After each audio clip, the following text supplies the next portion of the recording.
Big Four. I would say out of the 17 that were in my batch, I was the only one who had a rank. So yeah, it doesn't really matter.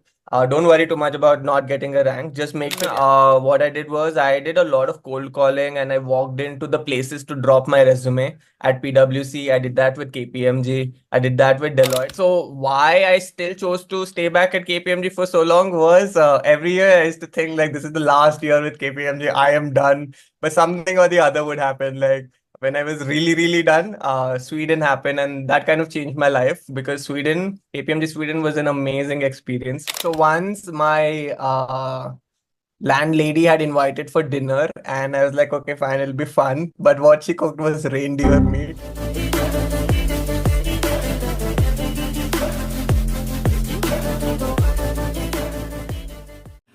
Hello everyone, welcome back to another episode of Unfiltered CA Tales. Generally, if you ask a CA aspirant regarding their aim, then what we normally get to hear from them is to clear their CA exams in the very first attempt. However, if you are going to ask a CAT aspirant regarding their aim, then normally what we get to hear from them is to get into IIM-A, B or C. And talking about our guest for today, not only he has cleared all the levels of CA exams in the very first attempt, but has also worked for one of the big fours, that is KPMG, for approximately 10 years and has pursued his MBA from one of the prestigious B schools in the country, which is IIM Ahmedabad. And not only he is a chartered accountant and MBA by profession, but also an art lover and traveler by heart. So please welcome Anirudh Rapole, sir. Thank you very much, sir, for joining us. Thanks, Rupesh. Thanks for the warm welcome. I know you were asking me how to pronounce my surname. So what happened, interesting story is during the IIM-A convocation mock that we had, our chairperson had announced it, Rapole. And then while I was in the middle of the stage, he called me, asked, is it Rapole or Rapol? Like literally in the middle of the stage. And I was like, okay, what is happening? Then I said it's Rapol, and then he corrected himself. So yeah, that's a question I get often. Right, sir. So, like before we begin, at least for those people who are seeing you for the very first time, might be because they are not very much active on Instagram or LinkedIn. Because I know that among the CS fraternity, many people follow you over LinkedIn or Insta, but those who are not very much active, just a brief intro of yours. Sure. So I started my CA journey right out of school in 2012. Back then, I really did not know what CA was. It was something that popped up during one of the psychometric career counseling that I had taken during my 10th grade. So I thought, let's just do it because the thought process was after commerce, the biggest thing you can do was CA. जलवा है हमारा Although I did not know what it was, I was like, okay, I have to do this. So yeah, so I would say it wasn't something that I was really, really working for, but as and when I got in, I realized this is something I really like. So I was able to clear all the stages through a lot of hard work, of course, but by God's grace, everything in first attempt. I managed to get AIR 41 during inter, but CA final I missed it by a few marks, but that's okay. I realized in the overall perspective, it's okay if you don't have to get all the ranks in life. You'll end up well. Then after my articleship, which I did from KPMG in Hyderabad, I continued working with KPMG. I was the only person from my articleship batch who continued with KPMG eventually. But I thought personally for me that was a great choice because KPMG is a great place to build your career for sure among other big fours. And the best part of KPMG is very flexible to sending you abroad for opportunities. It is as easy as just click of a button. There's a portal, you can apply for it. So I got the opportunity to work with KPMG in Singapore, then London and also Sweden, post which they offered me a long-term opportunity there. So I went back to Sweden for around 2.5 years. So this was in 2020. But I always wanted to do an MBA. It's not like I did not try for CAT. I did try for CAT. After my CA in 2016, I finished my CA. So 2017, I gave an attempt. But things didn't really work out. But then I got these international opportunities. I was like, what the heck, let's just do it. which was all good because during the time I had in London, I was able to travel the world. I was able to visit around 25 countries in Europe. So that was amazing. Every weekend I used to go to a new country. So yeah, that turned out well for me. It gave me a lot of perspective as well, and really helped build my career in Europe. But then, of course, the MBA bug big back when I was in Sweden because it was during COVID. I was working from home.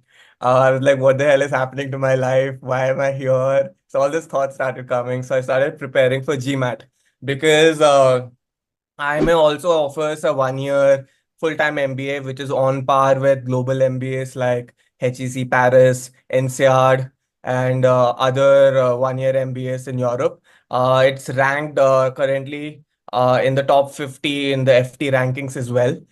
So it's a very prestigious program, and it is through the GMAT GRE route.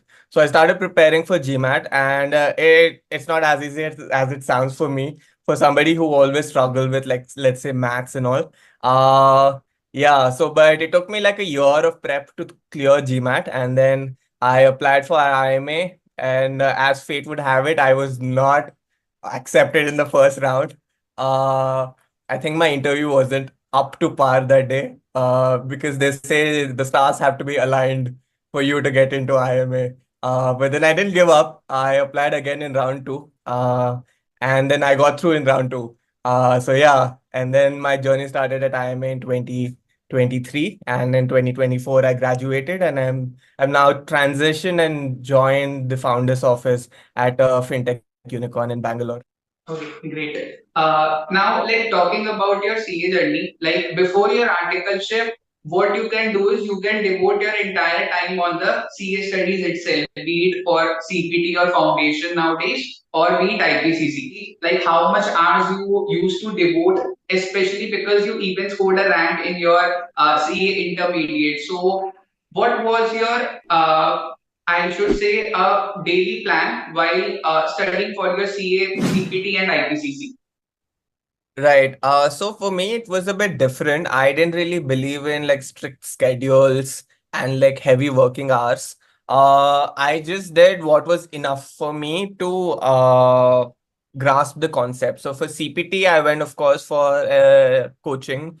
It was, yeah, every day you had so many hours. I think it was in the first half of the day we had coaching.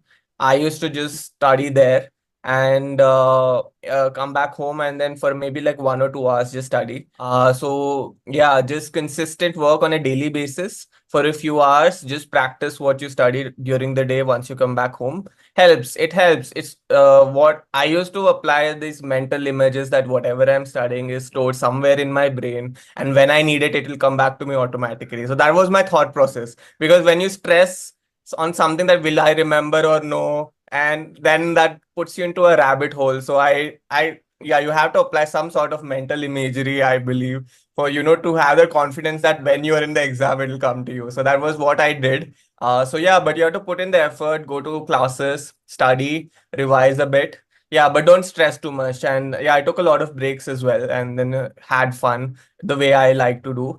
For IPCC, again, I went to the same coaching. I remember I used to get up in the morning. I used to live very far away from the coaching center. So morning 5, I used to get up, take the bus, because I could not drive back then. Yeah, it was a long commute. I used to study at the coaching center till the afternoon, then come back home, and then study for a bit again. But what really helped me get a rank in IPCC was, I did a lot of mock exams.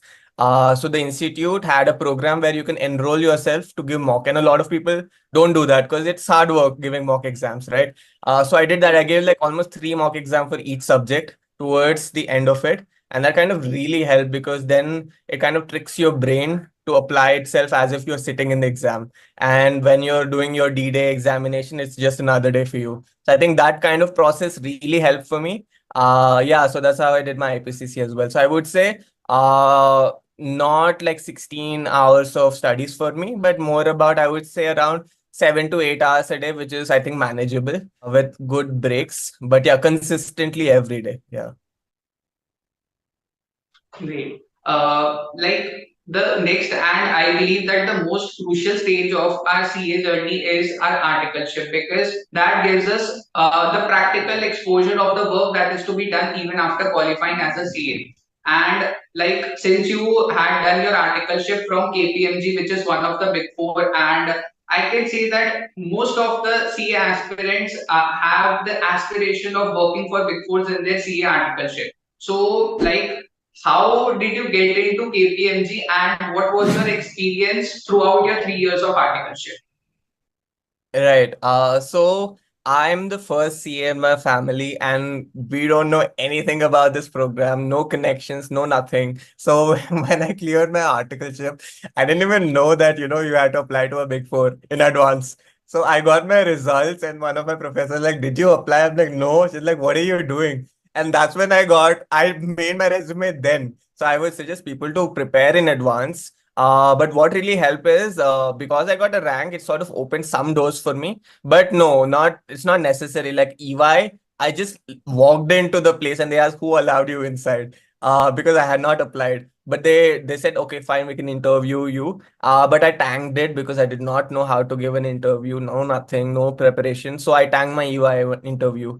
Then what I did was I did a lot of cold calling and I walked into the places to drop my resume at PwC. I did that with KPMG. I did that with Deloitte, but the security guard did not allow me inside. So no, Deloitte I could not apply. But the other two I did end up pushing my resume. The receptionists were pretty sweet to accept it. Oh my God! Wow! This was in 2013, so things might be different now. People can reach out on LinkedIn and things like that. What I would say is, people at Big Four are incentivized to give referrals.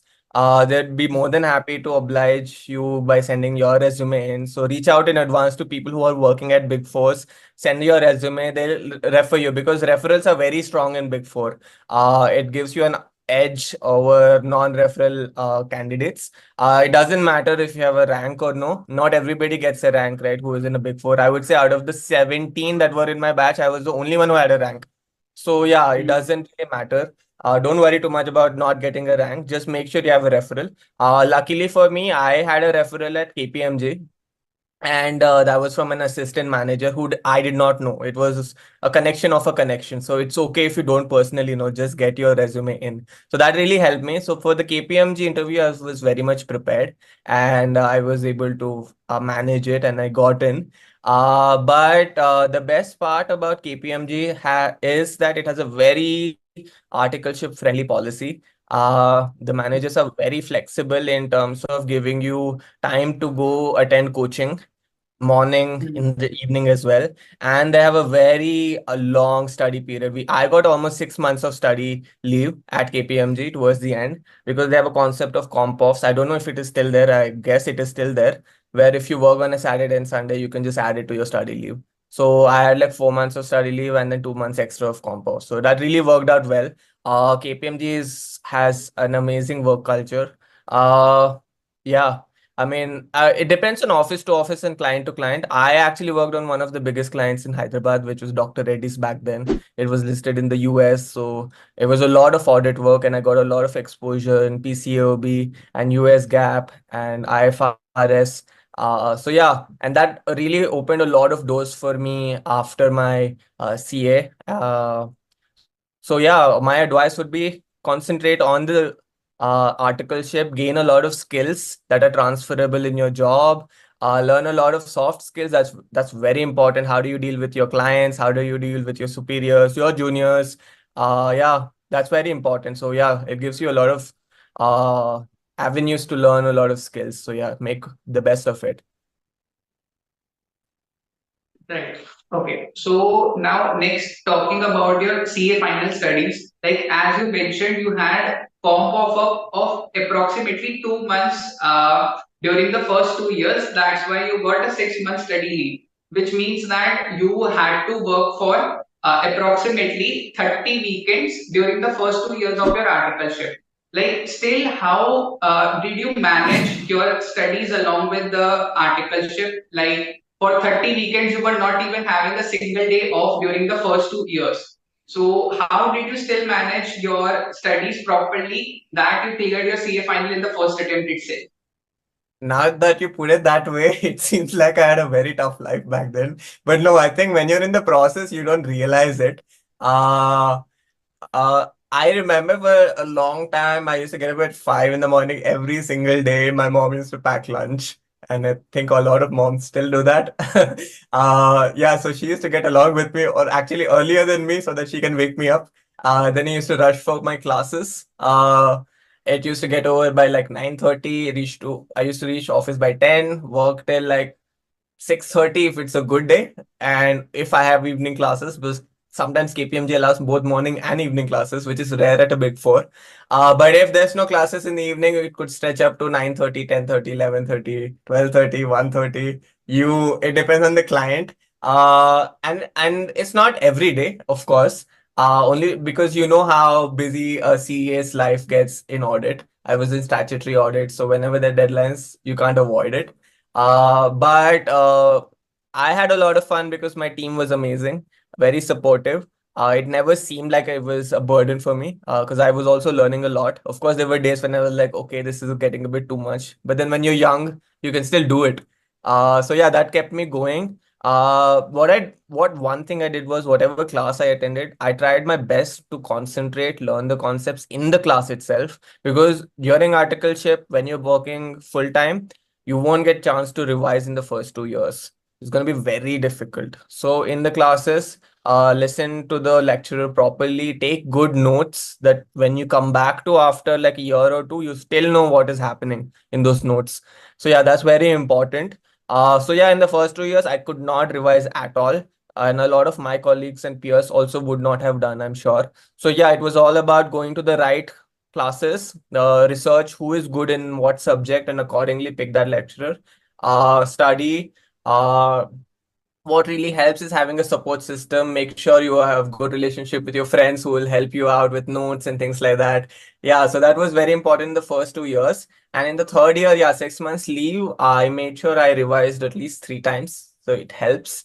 For me, SFM and ISCA was really challenging. I don't think there's ISCA anymore, which is good. Yeah, but yeah, I remember for ISCA, there was this lecturer who had come from Pune, and he finished the ISCA syllabus in 3 days. So it was 13-hour classes continuously for 3 days. That's how you finished it. And I can't do it now. Now that I'm older, I would not be able to do it. But back then, I thought, like, yeah, let's do it. So, yeah, it was tough. It was not easy. Everybody knows how tough CA can get. But it's a marathon. So, you need to have that long-term attitude, do everything on a daily basis, and it'll eventually add up, and have the confidence that when you need it, the information, the knowledge will come to you. So, yeah, that was my mantra. So, like next, talking about after qualifying your CA final, even ICA organizes campus placements. There are various off-campus placements as well.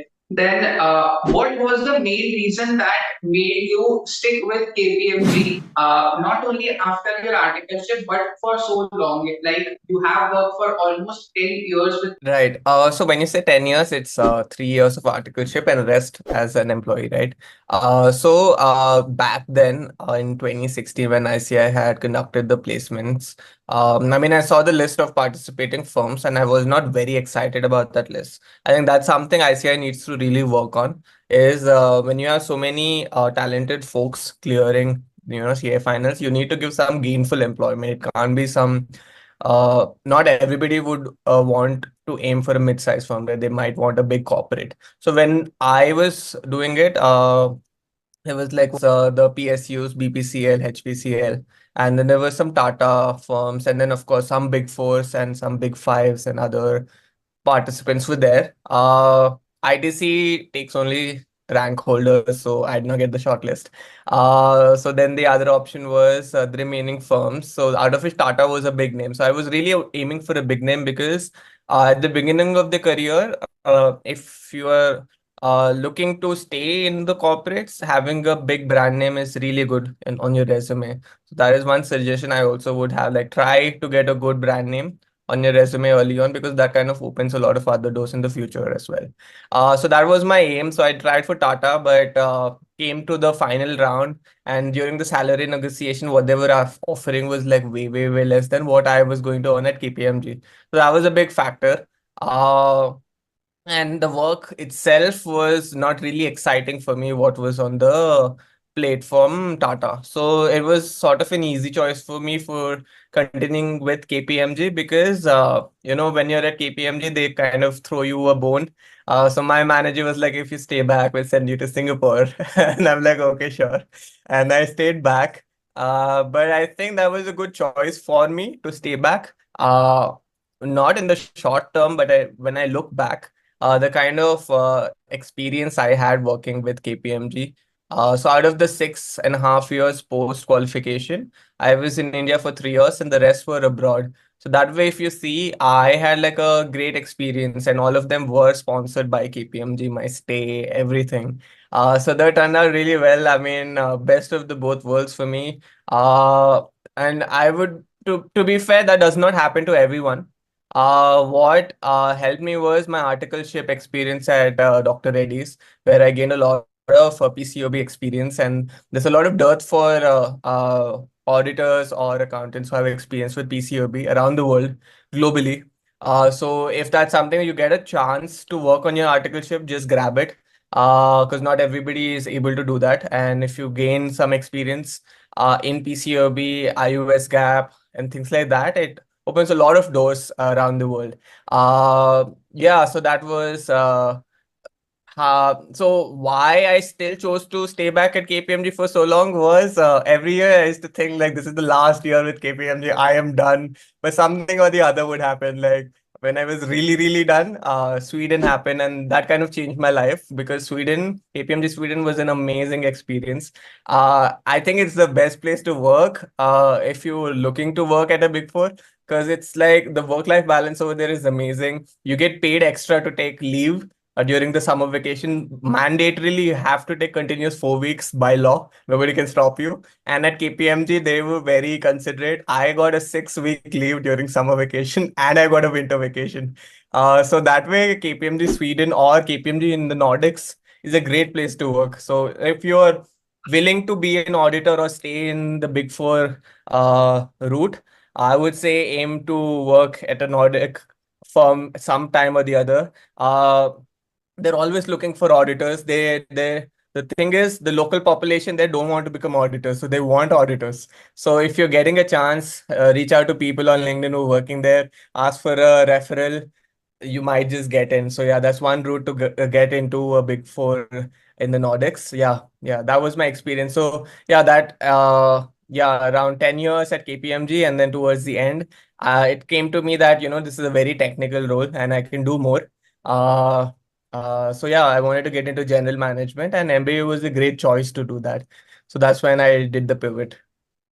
Next, like generally, what we see is like if a person gets relocated to a different country, what they generally do is that they even look for going for courses like ACCA, USCPA, as this might be helping them to even get early promotions in those particular countries as well. So, like, what made you opt for MBA itself and coming back to India, like not pursuing your MBA from a business school in the Europe itself, and not choosing ACCA or CPA? Right, that's a good question. I think it really depends on person to person. For me, my long-term goals were always in India. I knew I needed to be closer to my family. I want my kids to grow around their grandparents. So that was the grand vision. So India is a great place for Indians, I feel, having worked abroad. Uh, for me, it was getting to me that I was always going to be an outsider in Europe, till I completely gave up my identity as an Indian and then, integrate with the society there. So I would mean I have to give up a lot of things personally. And that was not sitting really well with me. A lot of people do it. In the US, it's different, but in a place like Sweden, if you're not Swedish, it's going to be really difficult in the long term. You will survive, but it won't be the same. So for me, that was getting to me. And also the fact that I wanted to build my career in India. And choosing an MBA was easier because I wanted to move away from a technical role. Because had I pursued CPA or ACCA, it would be further into that, the T shape is there, right? You're further into down into the specifics of things. You would be a specialist. Yeah, I mean, it's a good choice if that is something you love. I knew that eventually I was gonna fall out of love with audit. It was already happening. Because 10 years here in audit, you realize that it's the same thing. Uh, yeah, so that was easy for me, easy choice to do an MBA. But because I wanted to do in India, it makes sense to do an Indian MBA than a European MBA. Because if you do an European MBA, it is eventually you want to settle in Europe. That's why you would do. Because then if you're coming back to India, you'd have to pay a foreign currency loan if you take an MBA loan from an Indian salary. So that mismatch would happen for sure. Yeah, so for me, it was if I had to do an MBA, it would have been from the best school of that country. Yeah, so for me, it was the top three. So IIM-A, B, ISB. So those were the three choices that I had applied to. Great. Now, talking about your MBA itself, so what made you take the decision of choosing MBA, particularly in marketing and strategy itself? Like you might have even chosen MBA in finance. So what made you choose strategy and marketing to be specific? Right. So at IIM-A, it's mostly a generalist MBA. What I did was in my electives, I chose more of strategy and marketing courses, so that I get to learn things that I don't already know. So that was my objective because a lot of finance courses are something that I would have already done, so it would have been a repeat almost, but from a business angle.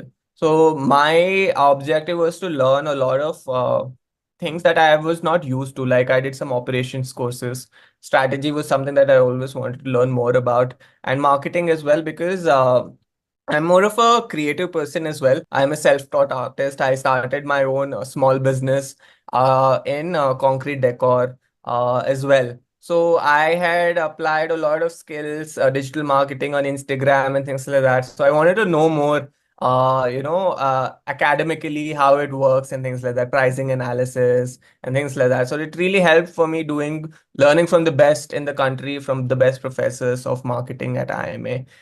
It really helped expand my perspective because I wanted to move out of finance. That was another objective. I wanted to transition out of finance. So doing these kind of additional electives really helped me because at my current work, the things that really highlighted on my resume was the fact that I did an individual research project in marketing at IIM-A. I did on influencer marketing, a specific research.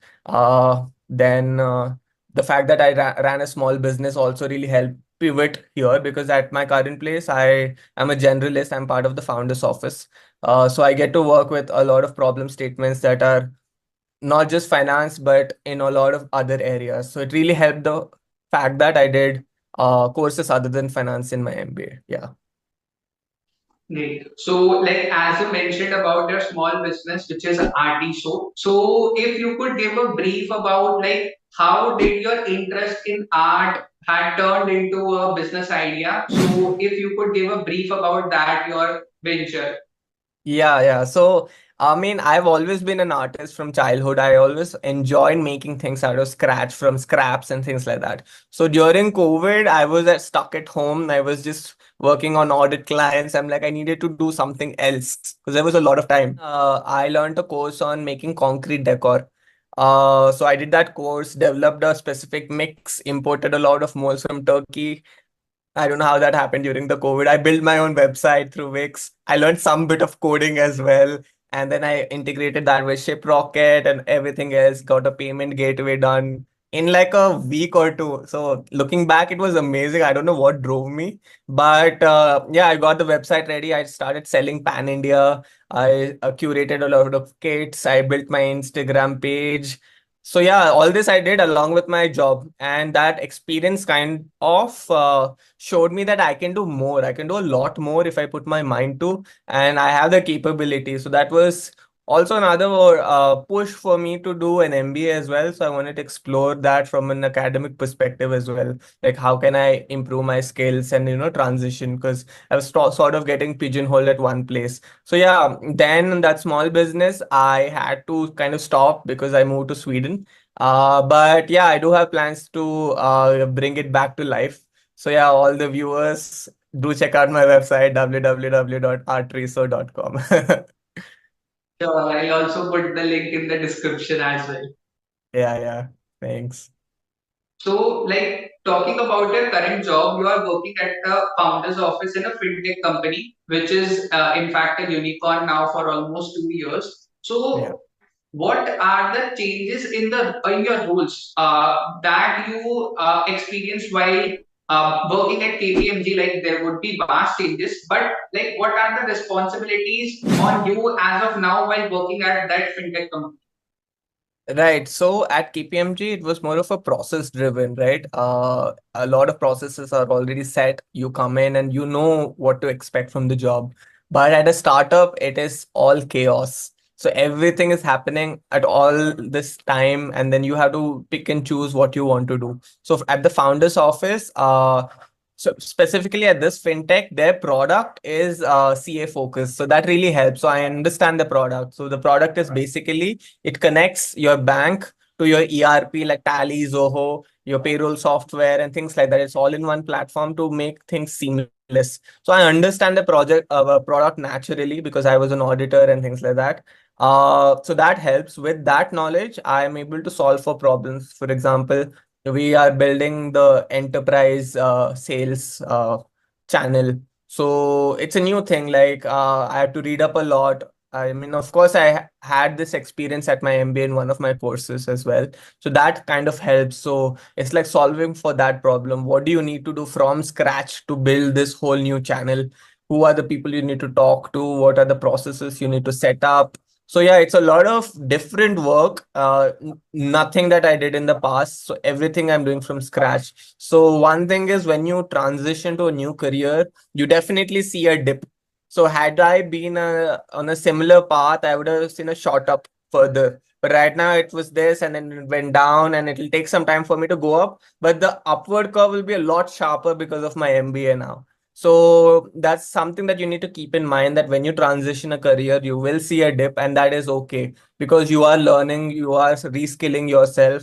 So there is a learning curve. So give yourself some time and some empathy and put work in it because the benefits that you would get after you're on the upward trajectory is going to be a lot more. So yeah, I have always believed that life is asymmetrical and it is okay. Just accept it and yeah, you'll be happy for it. So yeah. Just I'm really looking forward to what I can do in the next 1, 2, 3 years and see my MBA, helping me project into my career further. Before we move to the last segment of our podcast, which is the rapid fire round, like just a small advice or guidance which you would like to give to the CA aspirants and also a few CAT aspirants, like since you have an MBA from IIM-A, so might be some CAT aspirants would also be watching this podcast. So any piece of advice or guidance which you would like to give to them? Yeah, sure. Think about this as a marathon. I know we all want instant gratification, but CA is not built like that. It is long term. So yeah, come in every day, show up every day, and you will see the results towards the end of it. And you're kind of thinking, why am I stuck here? But it happened to me as well. But just wait for it, and then once you clear it, it's gonna be a different route for you. So yeah, keep at it. Okay. So now we move to the last portion of our podcast, which is the rapid fire round. So first question, bit controversial question, I should say. So if you have to choose between CA or MBA, what would it be? I knew this was coming. I'll be killed for it, but I'm gonna choose the MBA. ओ भाई मारो मुझे मारो मारो मुझे मारो मारो नहीं ये मजाक हो रहा है एक second Okay, great. Next is your experience at KPMG India or your experience at KPMG Sweden. No brainer, KPMG Sweden. Okay, great. So, like as you also mentioned that you had traveled approximately 25 countries in Europe while you were in Sweden. So, if you have to list out any five countries out of those which you wish to travel again and which you would even recommend others to travel, so what would those five countries be? Right. I'm a huge Percy Jackson Greek mythology fan, so Greece, and then Rome is another big thing, so Italy. I've been to the North Pole, so Svalbard is part of the Kingdom of Norway. I did the Everest Base Camp trek partially. So Nepal, it's a beautiful country. And the fifth one would be Stockholm because I lived there, so Sweden. Great. Okay. Next is your most favorite subject during your CA finals. My most favorite, that's a tough one because I didn't really have any favorites as such. But if I had to pick one, it would be auditing. Okay. And the least favorite subject of your CA final, which had you been the ISA president, you would have removed it from the CA course. And you Uh, cannot take the name of EISSM or ISCA because it is already moved from CA syllabus. well, I would then say cost accounting. Okay, so like cost accounting is even a part of like self-paced exam, so it is not a part of CA final exams now. Oh, is it? Yeah.